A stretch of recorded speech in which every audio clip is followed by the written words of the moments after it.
Namaskar and a very warm welcome to NCERT live phone-in program. I am Neha Tripathi. You are watching us on SWAYAM Prabha's channel Kishore Manch. You also watch us on NCERT's official YouTube channel, NCERT's Official. Let me also introduce today's sessions for secondary education. Right now, we'll have a session on history. Topic is French Revolution. At 9:30 a.m., we will have a session on Inshaiya, Charpai, and Urdu language class. At 10, we will have our maths session on real numbers. And at 10:30, we will take you to the world of science and enlighten you with a lesson on light. So stay tuned. In this session, we will talk about one of the most important revolution of history for class 9. It is the French Revolution. Why we should know about it? What is so great about it? How it got over and what were the consequences? In today's session, we will try to ask all this and much more from Ms. Anjali Roy, PGT History and Academic Coordinator at South Delhi Public School. Welcome to the show, ma'am.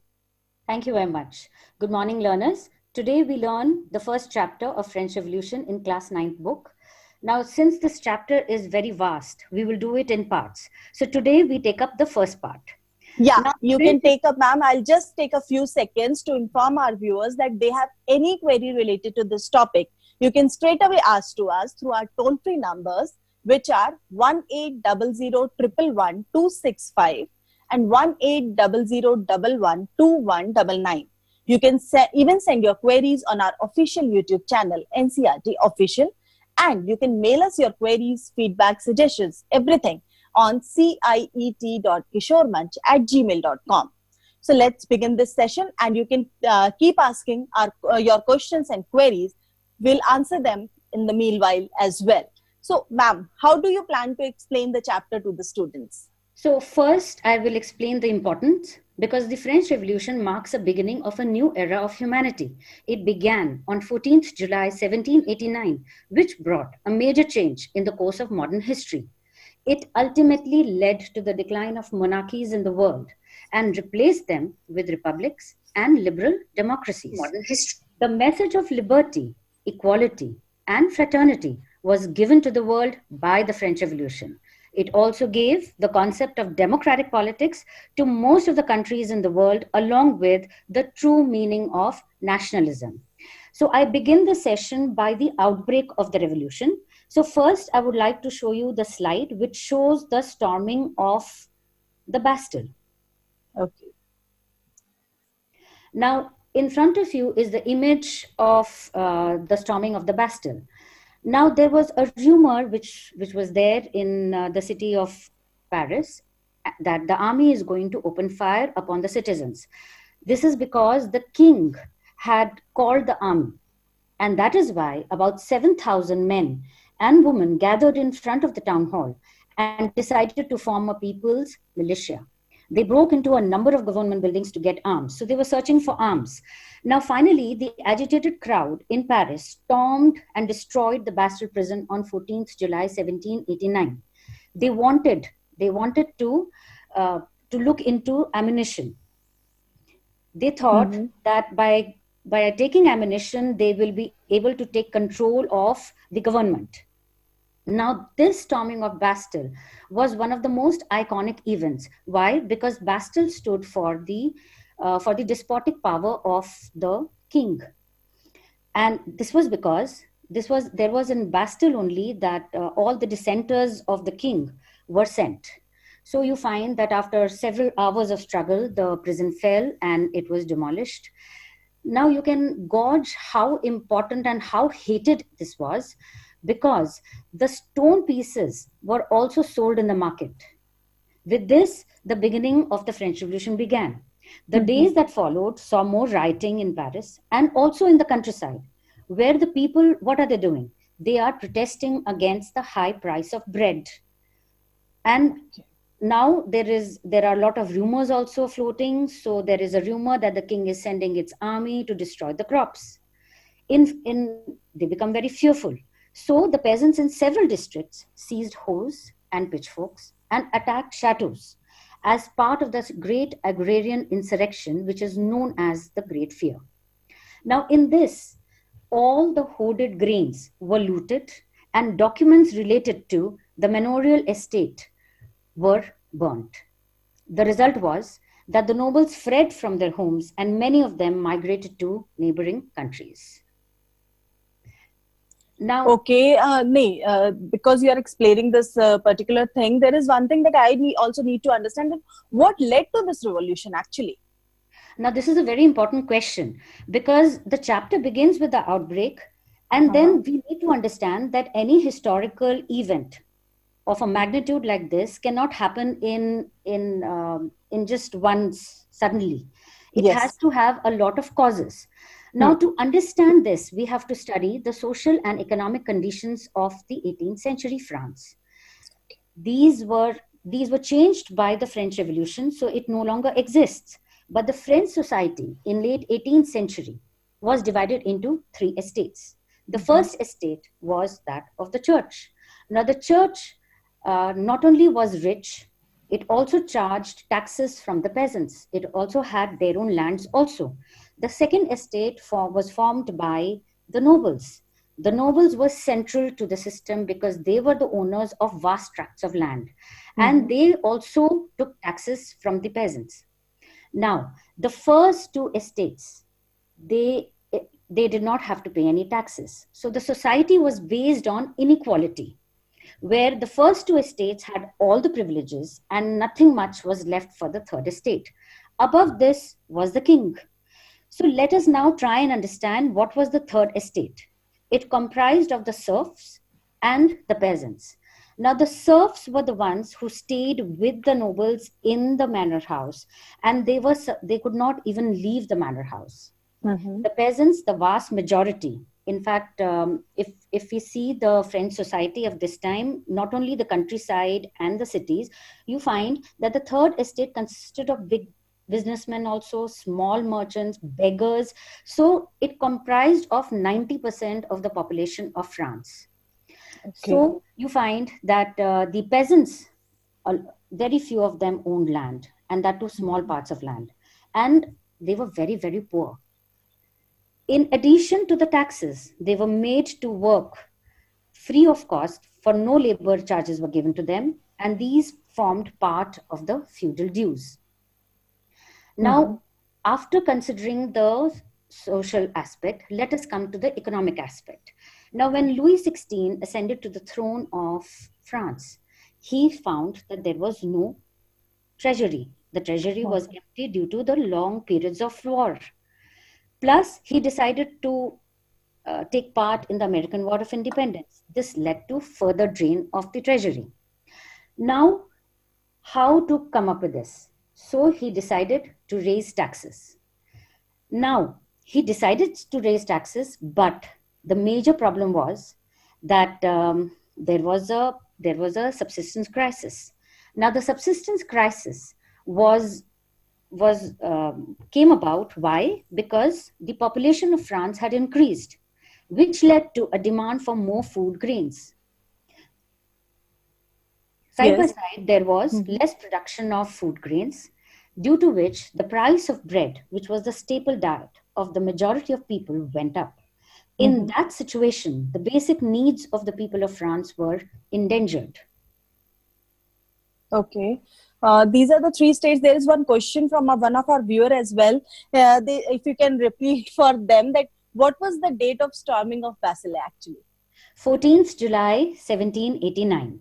Okay. And I also want to understand that in all these ages, in all these revolutions, there has to be some role of the philosophers. So what was the contribution of the French philosophers of that time? Correct. So you see, we have to understand that this subsistence crisis generally happened throughout the old regime. And the peasants generally revolted. But it was the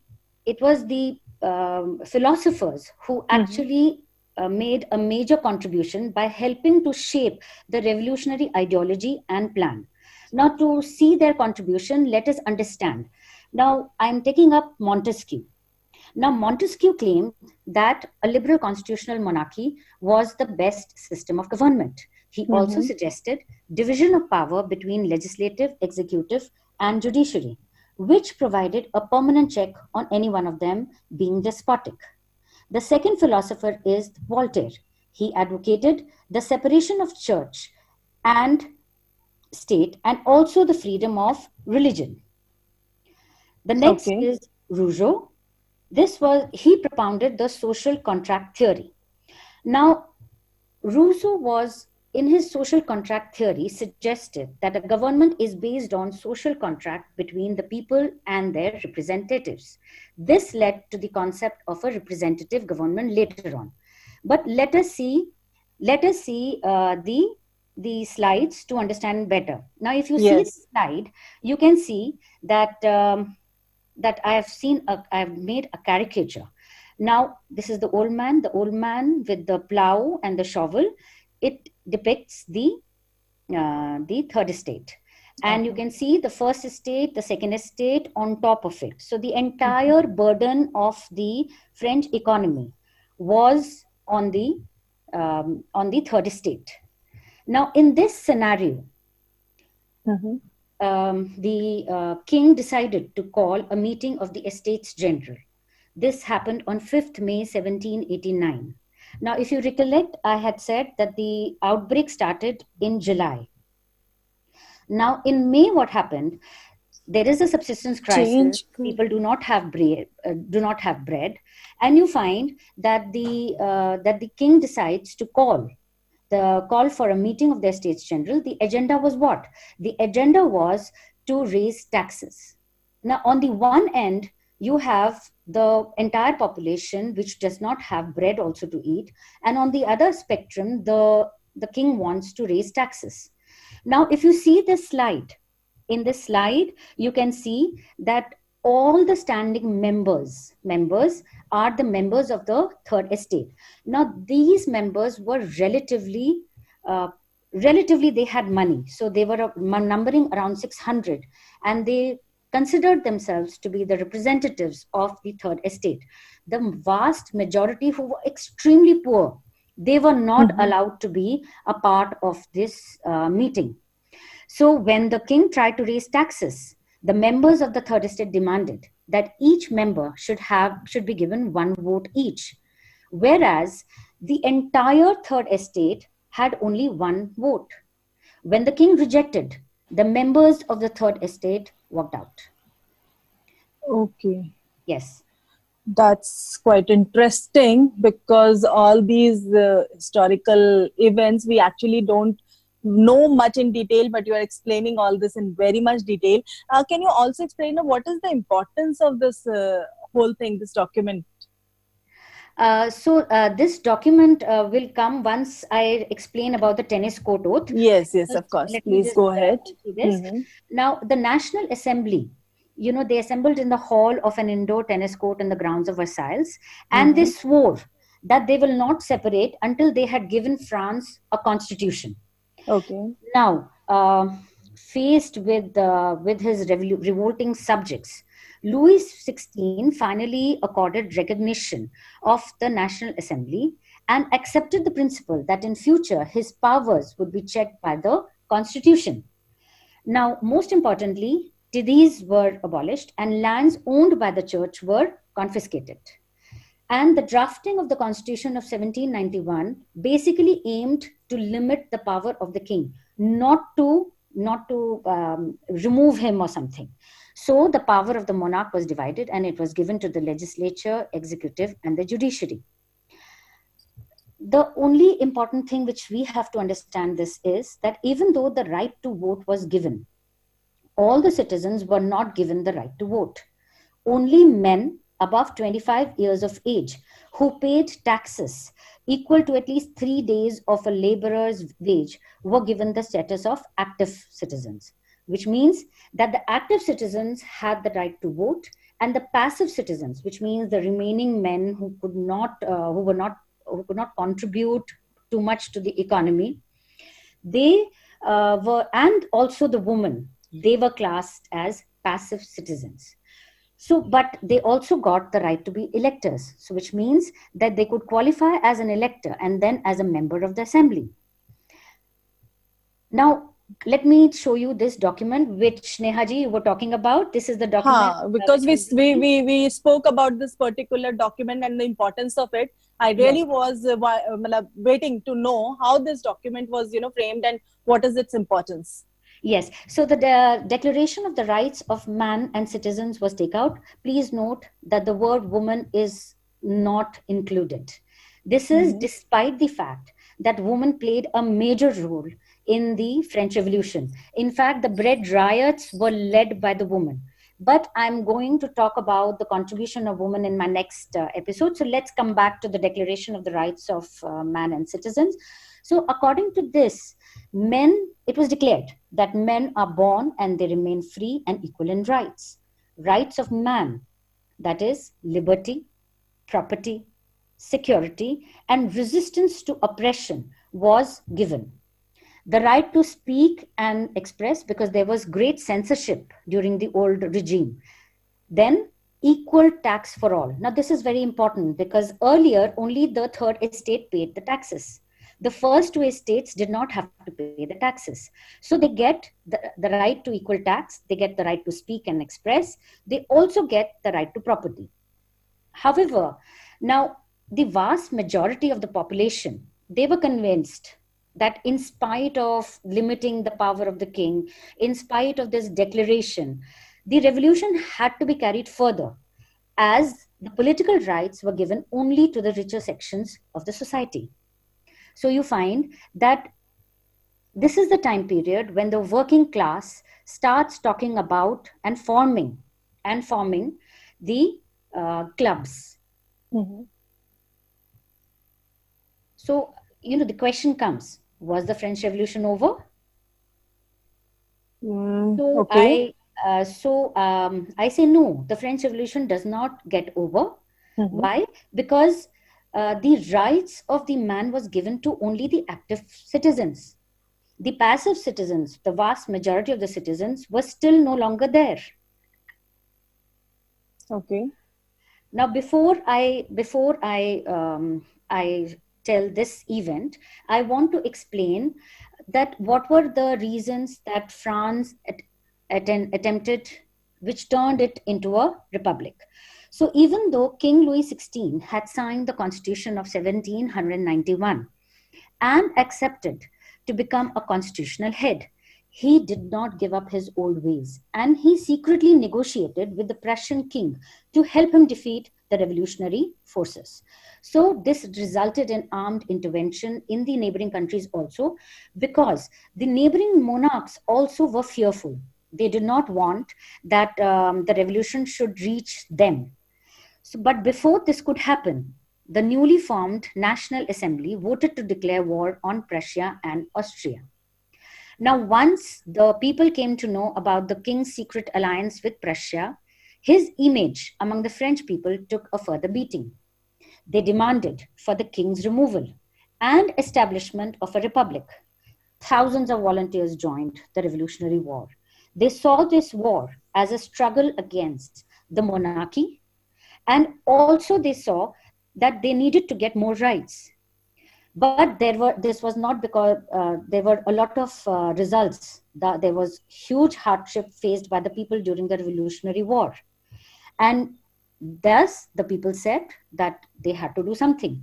So the clubs became centers. And one of the most important clubs of this time was the Jacobin Club. The members of this club included the lower, middle, and poor sections of the society, like shoemakers, bakers, printers, servants, and daily wage workers. Now, the purpose of the Jacobin Club was to protect the gains of the revolution against a possible aristocratic reaction. Thus, you find that in July 1791, they try to incite the normal population of France to attack the palace. Now, this slide which you see in front of you, this is the strike by the common people of the Paris again. And you find that they stormed the palace at Tuileries and they killed the Swiss guards. For a long time, initially, the king was held. The king was held hostage, and you find that later he was imprisoned. Elections were held, and now, for the first time, the common people and men above 21 years of age, regardless of wealth, got the right to vote. So this incident happened in 21st September 1792, where the monarchy was abolished and France was declared a republic. Now, the next slide, which I have to show to you, is the execution of Louis XVI at Paris. Now, a court sentenced him of high treason. They said that he has to be removed by guillotining. Now, if you see, this was a guillotine was a device by which a U-shaped, you can see a U-shaped thing where the neck of the king is put and the head was separated. With this, I finished the first part. Now, I understand that a lot of you are at home and you are not able to do a lot of studies. So this is an extremely good initiative by the NCERT. So my motive is not only to make you understand the revolution, but also to suggest activities which you can do at home. So if you can note it down, the activity number 1. So can you draw parallels of French society with that of Indian society? Now, like in French society, there was the first estate, the second estate, the third estate. Even in our Indian society, if you think about it, among the Hindus, there is the Brahman, Kshatriyas, the caste system. And based on birth, the same way as it was the French society. I would like to think that you would think on these lines and maybe do this activity at home. The second activity which I want to do is, do you notice social divisions around you? If yes, make a list of them. The third activity, can you make a list of ideas which we get from French Revolution which correspond to democratic ideals of the times of today? I have talked about quite a few in today's lecture. I have talked about the right to equality, right to property, right to vote. Also, the concept of liberty, equality, and fraternity. So my last activity would be, can you name other revolutions which have happened? Why is then the French Revolution considered as the most important? Now, if you see, a lot many revolutions has happened. You find that there is... Yes, this question, I think even I had in my mind. So rather than asking it to the students, if you can answer this, and rest of the questions students can answer.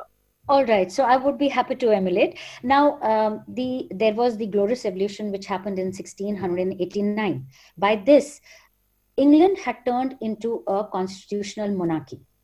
But the major difference between the Glorious Revolution and the French Revolution was that there was no talk of sharing power. The group which replaced the monarchy were the rich. The common people had no say. They were not invited. Their rights were not even considered. Now, let us come to the Russian Revolution.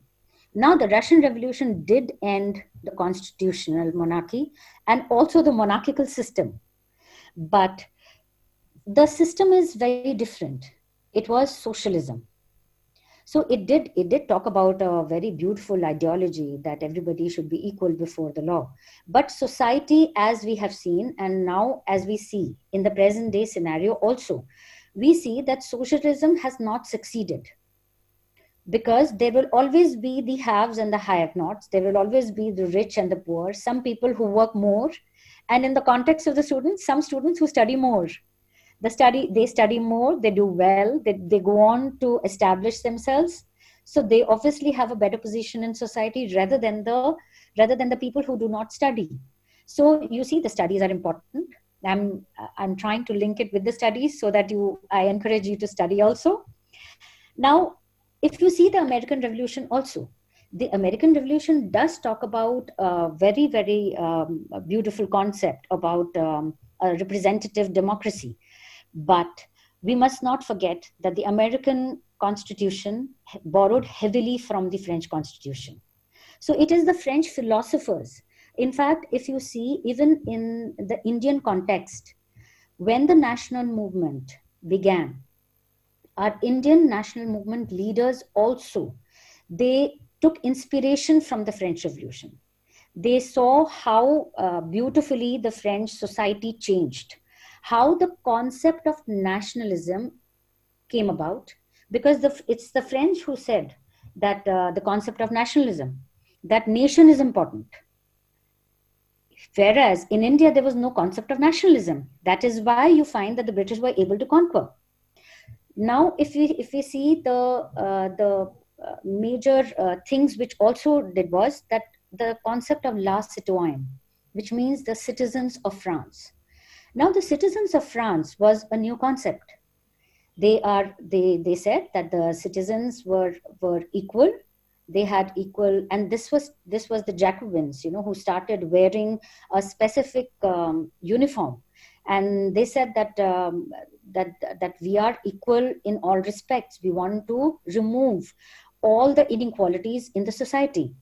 So the rise of the middle class also helped, because they have access to the education, but once they get educated, they did not have any place to go. So the middle class was ably supported by the French philosophers, and the social and the economic crisis, the subsistence crisis, ultimately led to the outbreak of the revolution. Okay, and obviously you have in your whole session been contributing about how this French Revolution was unique and its need, what the 5 Ws and 1 H already you have answered. But still, if you can just point out 3-4 differences of the French Revolution from other revolutions. So like I said, the French Revolution was extremely different. Why? Because from the beginning, the agenda was, initially, of course, it was to turn it into a constitutional monarchy. But when the concept of active citizens and passive citizens came, the common people said the revolution is not over.